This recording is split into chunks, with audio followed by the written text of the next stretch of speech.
when 1783 doesn't actually look that bad as a weekly score, you know you're really far down the ranks. But anyway, welcome back to another SuperCoach team review.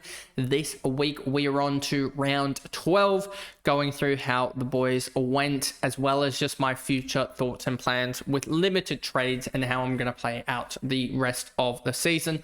So anyway, let's jump into this video. So as you can see, 1783, a round rank of 29,748, sorry, and then an overall rank of 16,407. Still a little bit disappointing for the season rank, but hopefully we can gain a little bit back over the rest of the year and end up somewhere around the 10k mark or so. But anyway, jumping into this, haven't done any trades obviously for this week.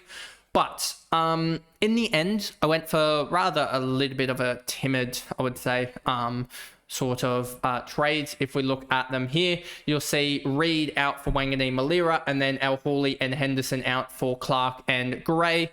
If we look at the side again and look at how it's forming, you got Clark on a -73 break even, so anyone can basically bring him in this week, and then they'll get that as well. So for 113k, he'll be pretty obvious, but he'll go up 50 or so, 60k.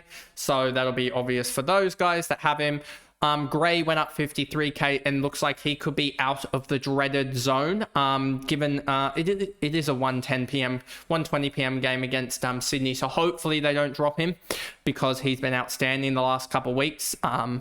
So yeah, hopefully they don't drop him, because when he's playing down back, he looks pretty much set for somewhere in that sort of 60 to 70 range, if not more. So hopefully they don't for Bolter, but who knows. With the 116, he just did his job basically, and he's done really well. Zorko 66, he's going to again drop down back towards that sort of around, I would say, the 530, 520k range, just because of that 60 odd. He's been really disappointing since I brought him in. He's had a couple of big games, but his efficiency, sometimes he can lose his head, and then he just doesn't score well. So brought him in, I believe, for this Geelong game.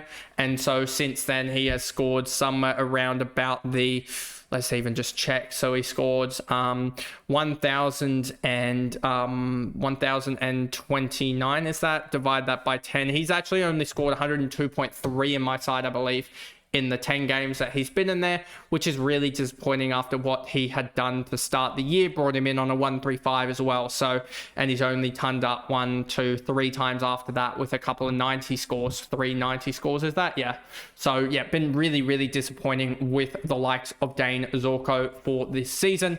Then you've got Wanganeen Malira on 100 after what happened with him having a suspected, well, an HIA I should say, because it wasn't a suspected concussion at least, but yeah, was very, very lucky to turn it around. Did score only 75 in the second half for SuperCoach, whereas in the fantasy world he scored a 96.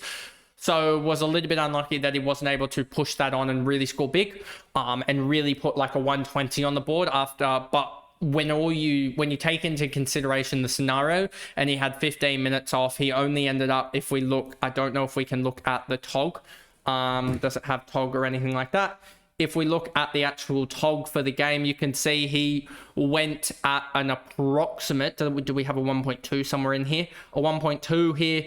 You can see that if he was actually on the minutes that he's usually actually on, that's, I don't know if it has, so he's gone 108, 112, 106, 108. So you'd say about 108 is about the sort of marker that he was going for minutes played. If you times that by 1.2, he was basically on track for roughly a what was that? A 10, even just say a 105 times 1.2, about a 126 if he wasn't concussed. Or sorry, he wasn't concussed, but if he didn't have the HIA, if he didn't get bumped, and I know he had a huge, and he wasn't on track for anything in the first half. He was on 25 halfway through the second quarter, so he was probably on track for about 40 in the first.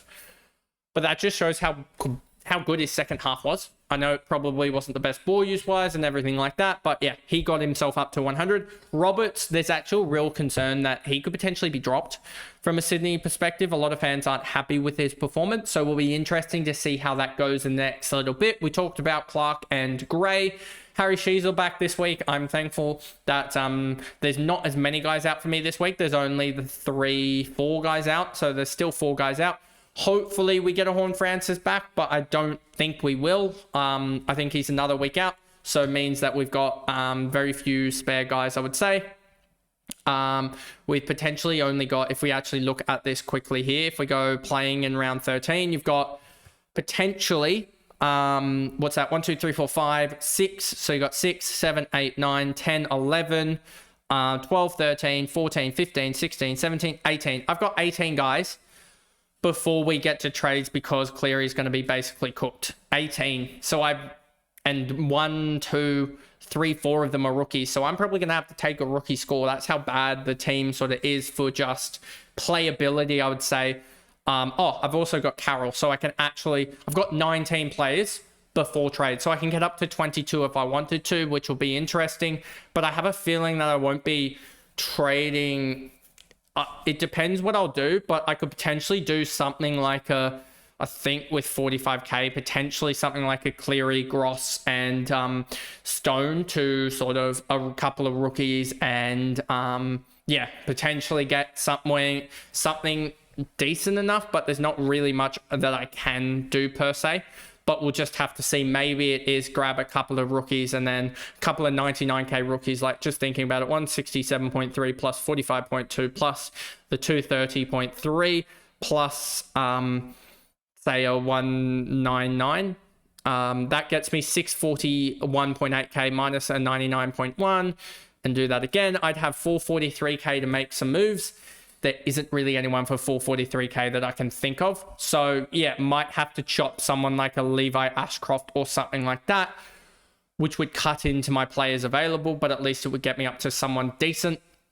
So yeah, might have to do a Stone, Cleary, and Levi Ashcroft to 2 rookies or something like that, and just move on from there. Really just stuffed with in terms of options. So that's my team. I've already shifted my focus, as I've been saying, but still going along and putting up some semblance of a team, I would say. So Jordan Dawson 112 looked amazing. He had a really good split, and I know we only put up 112, but Adelaide really couldn't care. They smashed Sydney. Zach Merritt, he put up a 93, which was pretty good for him. In the end, after all the chaos, was on 10 at quarter time or some regard like that, maybe 12. And then to him to put up an 81 or 83 points the last 3 quarters is decent to get up to a 93, but you'd expect a little bit more from him. Caleb Sarong's putting up a little bit of a fight, but only to get to 97 was a little bit disappointing. Would have hoped for a little bit more, but on the bye this week. Nick Dacos 116. Could have hoped for a little bit more, was a little bit inefficient, but job done from him. Bolton 100, you take that after the 73 last week. For him to average like 87 from my side heading into the bye, it's not the worst, not the best, probably. And this is probably the dumb thing for me, was I should have just gone, instead of like the Bolton pick, instead of some other picks, I really should have just gone the underpriced guys and gone there. Like, I don't know what, even just like Ned Long, even though I don't know what he is priced at now, 456k. So he's just over what I think I can get to by like 15k. But yeah, guys like him and other guys I really could have actually sort of attacked early on. And so it might end up with me even going for like a Gus Sheldrick, a Lohman, and guys like that, and really just trying to go for guys that are going to get close, but not exactly smash it out of the park and be primo status, but will gain a lot of cash over time, etc. So that's what I'm actually considering to do, which you'll probably see on Thursday. Levi 59 got subbed out. That was really annoying. If he'd made another sort of 20 or so K, that was really what we wanted. Xavier Lindsay, he's got a 51 break even now. Hopefully he makes another 30, 40k. Tom Gross just got stuffed over basically by his coach. McRae and Horne-Francis come back soon, which gives some life back to this team. When they come back, I know that Sheezel coming back will also help out this team a little bit, because that'll mean that I'm down to 1 rookie here, and then you can effectively say that I'll be down to 1 rookie here and then 2 rookies here. So I'm down to 4 still on the field, which kind of sucks. but we'll go with it. But anyway, yeah. So yeah, just need some guys back basically. It really does suck. This team's just basically been sideways trading for a while. Gross, as we said, we talked about that. Cherry back this week should help. Gorn's going to slide a little bit in price now. Lost 24k for a 110 and is now got a 159. He is playing Collingwood, which he should score well against. So hopefully he goes big in the next couple of weeks and can sort of hold his cash generation, cash loss, I would say. But he's just been mega this whole season when he's averaging 130.3 for the year. After that run that he had of 174, 198, 142, that was a mega run, and he backed it up with a 153 against Sydney. So yeah, he's been mega sort of the last, I would say, what's that, for 4 rounds. He started at 406 points after 4 rounds. And then after 10 rounds, he was on, 9 rounds, he was on 1,182. So 1182 minus 406, divide that by 5. He had a 5-round average, I believe, of 155.2, which is just an absolute ridiculous run. Bailey Smith, 129, was the best captain of the week, I believe, for me. The best, yeah, it looks like it. Petrarca, 88. Rankin's role has been stuffed over by Sam Berry, who's not doing really that well of a job in that role. Caleb Daniel returns, but he's even sort of iffy in terms of his how he's going. Elijah Hewitt, 92, we take that and we run it, and then should have just traded out Cleary last week and held Henderson. That would have saved me, I think, what did Cleary go down? 20k, and that would have basically made my trades a whole lot easier. Could have basically gotten Bont this week.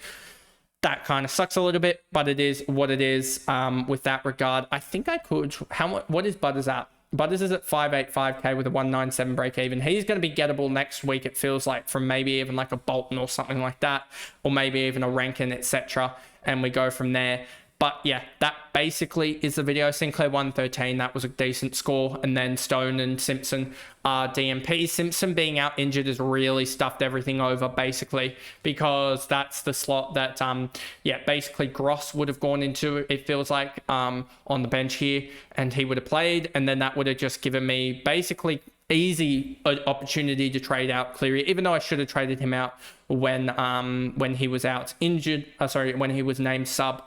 But yeah, I think Henderson might have played already, and then Hawley might have played, so I might have been stuffed over anyway at that front. No, I would have been able to trade out. I would have been able to hold Henderson. So yeah, that was just a on me bad decision there. But anyway, it is what it is, and we will see what I do over the next couple of days to make this side a little bit better than it was in round 12, heading into round 13. But if you guys did enjoy that video, remember to like and subscribe, turn the notification bell on so you know when I upload. If you are listening on Spotify, give me a follow and a rating over there. And I will see you guys back on Wednesday for the trade targets for both Fantasy and SuperCoach. And then on Thursday, you'll see my team revealed for both of those. So I'll see you guys then. Bye, guys.